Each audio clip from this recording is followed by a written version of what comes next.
Bonsoir à tous et bienvenue dans l'hebdo de l'église adventiste du 7e jour à la Martinique. Tout de suite les titres.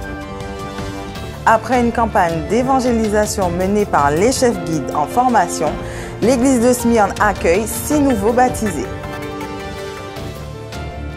Une délégation des institutions scolaires adventistes des Antilles et de la Guyane française sur les routes du savoir aux États-Unis. À Sainte-Lucie, un effort d'évangélisation mené par le président de la mission rassemble tout un quartier. La 2e édition de la marche contre la violence et les drogues se tiendra ce samedi 20 avril 2024 à 16h à Trinité.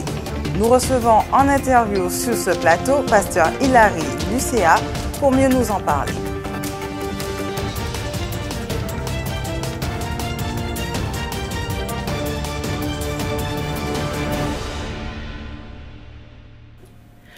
Après la campagne d'évangélisation menée par les chefs guides en formation à l'église adventiste de Smyrne, quelques personnes ont décidé de dire oui à Jésus.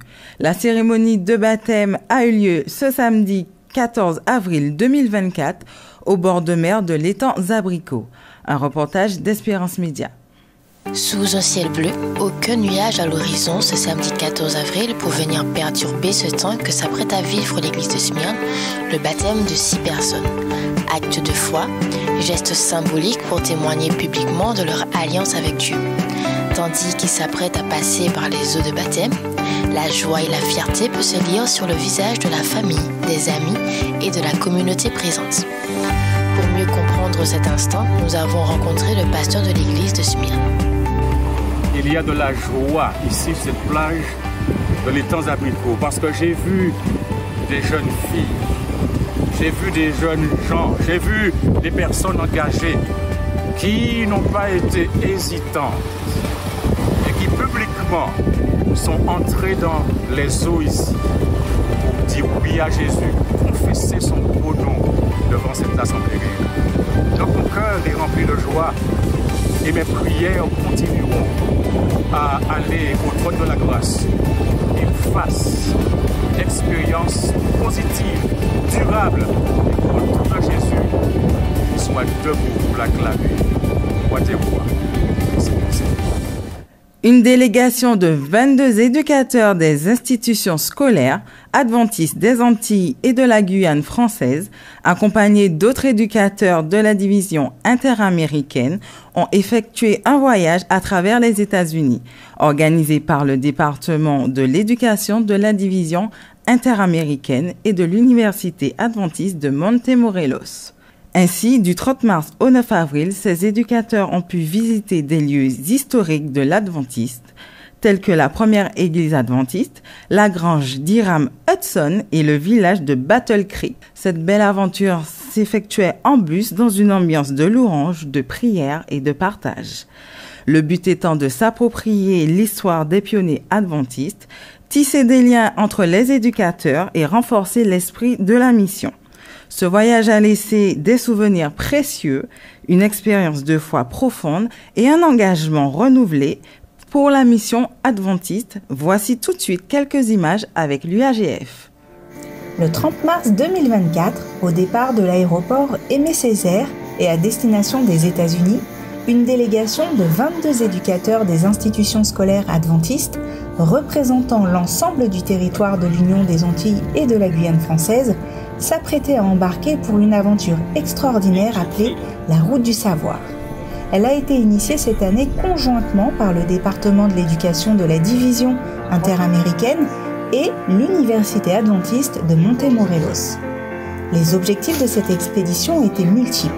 S'approprier l'histoire des pionniers de l'Église adventiste pour renforcer son appartenance et son esprit de mission, tisser des liens et expérimenter les valeurs de solidarité, de partage, d'amitié, de patience, de quête du savoir et de renforcement de la foi. Bonjour chers téléspectateurs, c'est un plaisir pour moi d'être en votre compagnie aujourd'hui et je suis Marie-André Marcias, directrice de l'éducation du ministère de l'Enfance et de l'Adolescence à l'Union des Antilles et Guyane française et c'est un plaisir de vous servir. C'est avec plaisir que nous avons visité plusieurs sites dont la conférence générale où nous avions la White State, c'est-à-dire le musée qui explique un petit peu comment l'Église adventiste a pris naissance avec ses pionniers. Nous avons aussi visité la première Église adventiste, la maison de William Miller, et qui est située à Hampton, à New York. Et dans ce même site, nous avons aussi le lieu historique où les premiers adventistes ont attendu la venue de Jésus. Ça, c'est vraiment rempli d'émotions que nous avons visité ce site. Nous avons continué notre parcours en visitant la ferme d'Hiram Hudson, qui est ce pionnier aussi. Et cette ferme se trouve à Gibson, à New York aussi, dans l'État de New York. Et notre parcours s'est continué. Chaque jour, nous avions un lieu différent, au moins un lieu différent à visiter. Et nous avons aussi foulé du village de Battle Creek, où l'église adventiste a été organisée. Nous avons eu le sanatorium de Battle Creek, l'église de Battle Creek, où nous avons eu le village qui retrace la vie de l'église adventiste avec la maison d'Ellen White et de certains pionniers. Et nous avons un petit peu plus bas dans l'après-midi visité le cimetière où les héros, les pionniers, certains pionniers dont toute la famille White a été inhumée. Voilà.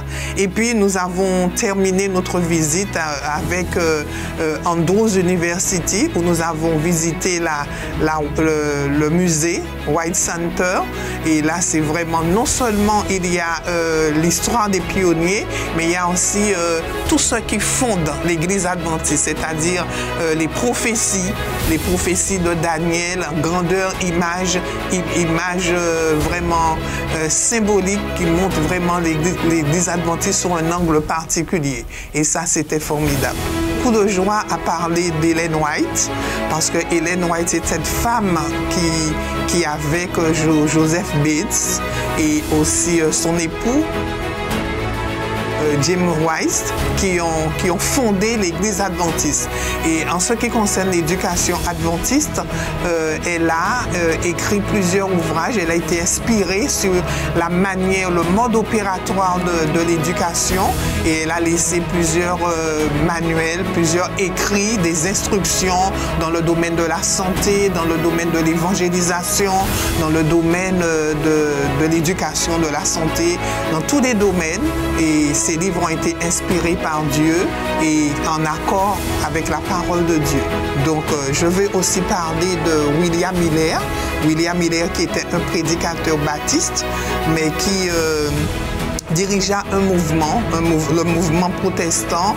Et par contre, où il y a un petit hic qu'on pourrait dire, c'est qu'il s'était trompé, lui, avec son groupe qu'on appelle les Millerites, sur une date, d'accord? Pas sur la date, mais sur l'événement qui devait avoir lieu à la date de 1844, en fait.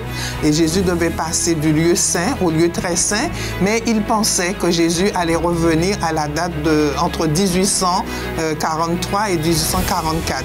Et ils se sont mobilisés, ils se sont préparés, ils ont vendu tout ce qu'ils avaient, ils se sont dépouillés, ils se sont préparés spirituellement, attendant la venue de Jésus. Et comme vous le savez, Jésus n'est pas revenu à cette date, donc ça a été le grand désappointement, la grande déception. Plusieurs ont même perdu la foi, mais c'est un homme qui a milité pour mobiliser les gens vers la venue de Jésus à cette époque. Donc il a toute son histoire dans celle de l'Église adventiste. Il trouve sa place dans l'histoire de l'Église adventiste. Alors, rencontre et partage, oui c'est vrai, mais je dirais aussi solidarité. Je dirais aussi patience. résilience, savoir vivre ensemble, faire front contre l'adversité parce qu'il y avait des moments difficiles parce que nous avons eu plusieurs retards d'avion, nous avons aussi, bon je vous passe des détails mais c'était pas toujours évident parce qu'on était en pleine période de vacances donc il y avait beaucoup de gestion à faire mais j'ai noté dans le groupe qu'il y avait vraiment de la solidarité et je veux vraiment à ce stade remercier tous ceux qui ont coopéré, qui étaient présents mais aussi tous ceux qui ont contribué, facilité l'organisation. Je veux parler des fédérations, missions, des organismes de gestion, des chefs d'établissement et tous ceux aussi à titre personnel qui sont venus dans ce voyage parce que on a senti de l'amour, on a senti la fraternité et on a senti aussi l'esprit de découverte. L'esprit de découverte et les gens étaient là pour apprendre, pour découvrir et pour se découvrir, pour se reconsacrer aussi à la mission et ça a été vraiment une très belle expérience. Alors je dirais qu'entrer dans l'intimité des pionniers, ça ne se fait pas tous les jours. Ça a été une grande opportunité pour nous et tous ceux qui étaient présents ont vraiment, parce qu'on entend parler d'Ellen White, on entend parler de Joseph Bates, on entend parler de James White, on entend parler de Jane Andrews, de tous ces pionniers qui ont donné pour l'église adventiste, pour fonder cette église adventiste. Mais lorsqu'on voit leur outil de travail, lorsqu'on foule les lieux où ils ont exercé, où des personnes nous font vivre grandeur nature, leur réalité, et c'est autre chose. Donc ça a été une belle opportunité et j'encourage effectivement tous les éducateurs à faire ce voyage, j'encourage aussi les jeunes à faire ce voyage. C'est vraiment opportun pour booster leur foi, pour donner du sens à leur identité chrétienne et donc j'encourage les parents à mettre en place des projets familiaux où avec leurs enfants, ils pourraient marcher sur les traces des pionniers et redécouvrir l'histoire de l'Église adventiste grandeur nature dans sa réalité afin que cela donne du sens à leur vie. Aujourd'hui, nous recevons Pasteur Hilary Lucéa qui vient nous parler de la deuxième édition de la marche contre la violence et les drogues qui se tiendra ce samedi 20 avril 2024 à 16h à Trinité. Bonjour Pasteur Hilary Lucéa. Bonjour Valinda et bonjour à nos auditeurs. Comment vas-tu? Bien, merci par la grâce de Dieu. Alors, avant de parler de la marche, tout d'abord, est-ce que tu peux nous rappeler ton rôle au sein de la Fédération adventiste du 7e jour à la Martinique? Donc, je suis le directeur de ministère personnel et de l'école du sabbat. Et je suis aussi pasteur à l'église de Béthanie. D'accord. Est-ce que tu peux aussi nous parler du projet actuel? J'ai entendu dire qu'il y a un projet sur l'explosion évangélique 2024. Oui, en ce moment même, nous sommes en train de vivre ce temps fort, explosion évangélique 2024. Eh bien, ce sont plusieurs campagnes que nous avons sur l'île. Nous avions déjà Smyrne qui a terminé avec les aspirants chefs Kid. Nous avons le François qui est en cours la dernière semaine. Donc, le Robert a commencé, Mondezès aussi, et Basse-Pointe. D'accord. D'accord, nous avons déjà commencé. Et le 19 avril, Rivière-Salée va commencer avec Pasteur Lassonnier au sud. Et il y a aussi à Saint-Joseph, Joël Carouge et aussi Jacques Césaire. Et à Raventouza, il y a Pasteur Luciat. D'accord, c'est vraiment une explosion évangélique. D'accord. Maintenant, on va passer au rendez-vous de ce samedi. Alors, samedi 20 avril 2024, le rendez-vous est donné à 16h à Trinité. Si. D'accord. Alors, dis-moi, comment va se dérouler cette marche contre la violence et les drogues? Eh bien, nous allons nous réunir auprès de l'église catholique à Tortane. D'accord. Et Donc, à 16h, nous allons nous préparer. À 16h30, nous allons laisser ce lieu pour nous rendre vers la station d'essence, vers le terrain de basket. D'accord? Qui est là. Et là, nous aurons une plateforme où il y aura, à la suite de la marche, un moment de louange et de témoignage. D'accord. Mais il y aura, entre-temps, la distribution d'ouvrages. Donc, qui est attendu pour cet événement, pour cette marche? Eh bien, nous attendons tous ceux qui souhaitent venir, mais nous attendons les chefs guides, les éclaireurs, les jeunes et des membres d'église qui voudraient venir nous soutenir. Parce que l'action est menée dans l'optique de faire connaître l'église adventiste dans ce quartier, dans ce lieu, d'accord, parce que nous n'avons pas de présence adventiste. D'accord. Et côté logistique, dis-moi, pour venir se garer, etc., est-ce qu'il faut privilégier le covoiturage ou il y aura des bus? Il n'y aura pas de bus pour Tartane. D'accord. Mais nous privilégions le covoiturage, d'accord, et tout au long de la route, il y a de la place pour se garer. D'accord. Donc, le rendez-vous, c'est à 16h au niveau de l'église, hein, c'est ça? De Tartane? De l'église catholique. Catholique de Tartane. Oui, important de le préciser. Donc, tout le monde, les aspirants chefs guides, la jeunesse ou autre, on peut venir. On peut venir participer.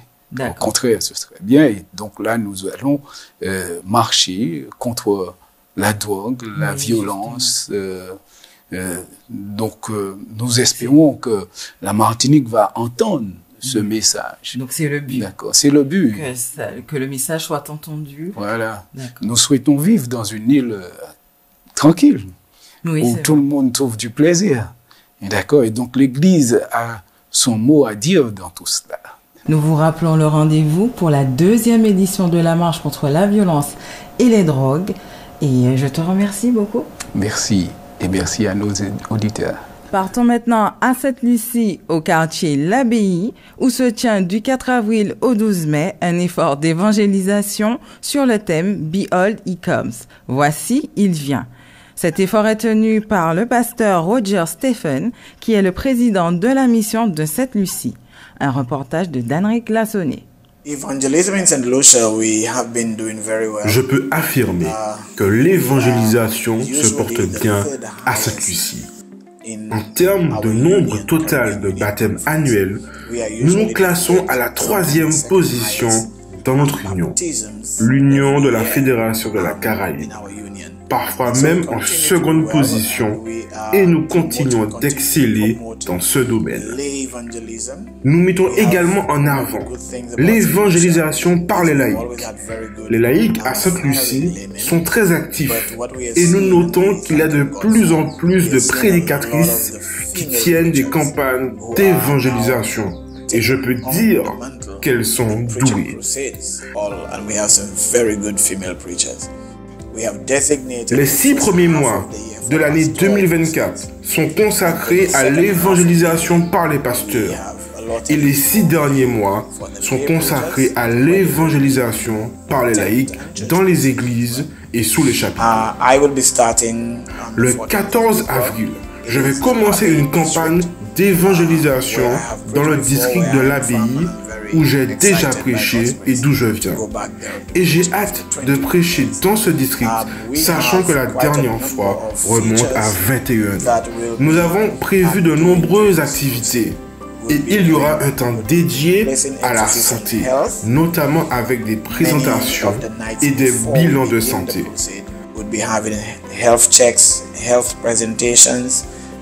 Nous réalisons que le diabète, l'hypertension et le cancer ont un impact majeur sur notre population. Et donc, il y aura des professionnels de santé qui feront de la sensibilisation entre 18h et 19h. Et la campagne d'évangélisation débutera à partir de 19h. Il y aura aussi un temps dédié pour les couples mariés et aussi pour les parents, et des conseils pour mieux gérer leur argent. Comme vous le savez, nous vivons dans des temps difficiles et tout le monde tente de joindre les deux bouts. Et donc l'objectif est d'avoir une approche holistique où chacun pourra non seulement entendre la parole de Dieu, mais également être impacté de manière positive.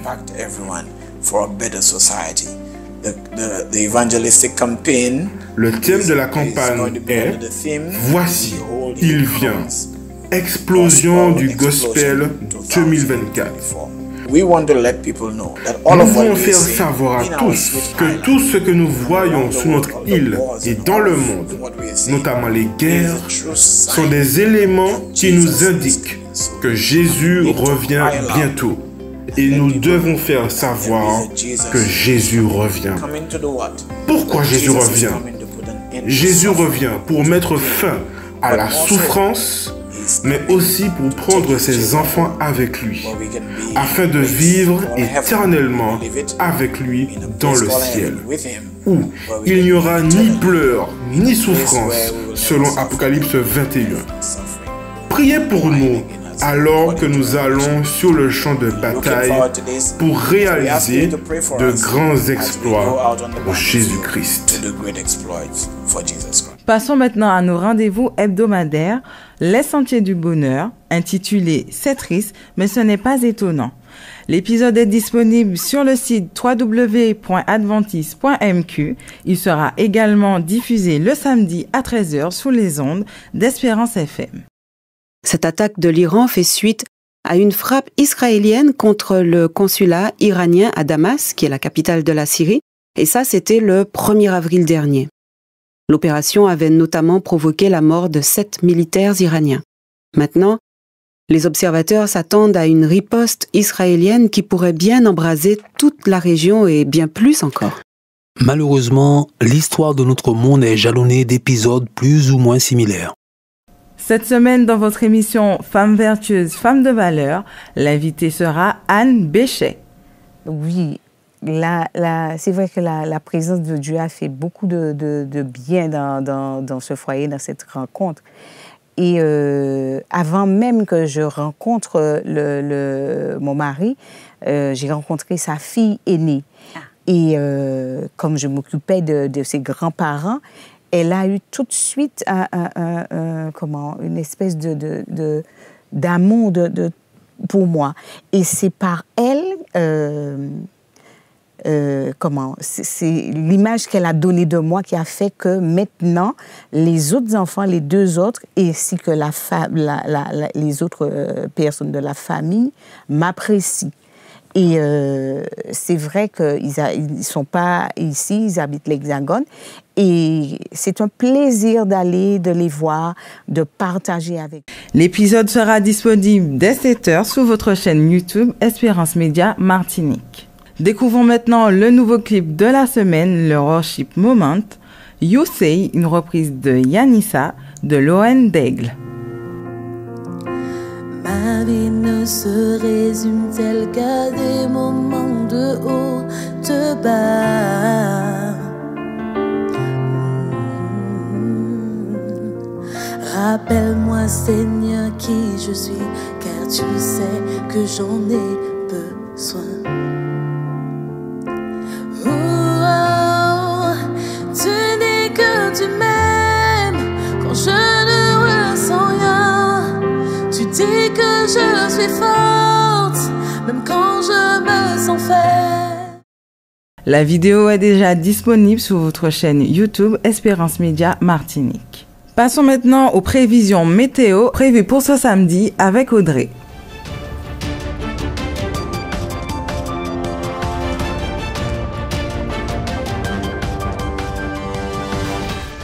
Bonsoir à tous, je suis heureuse de vous retrouver pour voir ensemble les prévisions météo de ce samedi 20 avril. Il faudra vous équiper une fois de plus pour cette météo plutôt pluvieuse pour l'ensemble du territoire. Les températures au nord seront entre 24 et 27 degrés, au sud entre 26 et 27 degrés. Des températures plutôt chaudes avec un ciel nuageux. Pas mal de précipitations à prévoir. Dès le matin, une pluie qui va se prolonger dans l'après-midi sur l'ensemble du territoire. Une légère accalmie en début de soirée, mais tout de même beaucoup de chances de pluie. La mer, quant à elle, est belle en Caraïbes et agitée en Atlantique et canaux avec des creux moyens de 1,60 m. La vigilance pour l'île est verte. L'indice Atmo qui concerne la qualité de l'air est classé dégradé. Nous traversons en ce moment un épisode de pollution due à la brume de sable. Il est donc important de suivre quotidiennement l'évolution des prévisions. Le soleil se lèvera à 5h47 pour se coucher à 18h19. Très bonne soirée et restez connectés à la suite de vos programmes sur votre chaîne YouTube et sur les ondes d'Espérance FM. C'est ainsi que s'achève cette nouvelle édition. Merci à tous de votre écoute. Je vous laisse avec la suite du programme sur votre chaîne YouTube Espérance Média Martinique et sur les 91.6 de la bande FM. D'ici là, prenez bien soin de vous et que Dieu vous bénisse.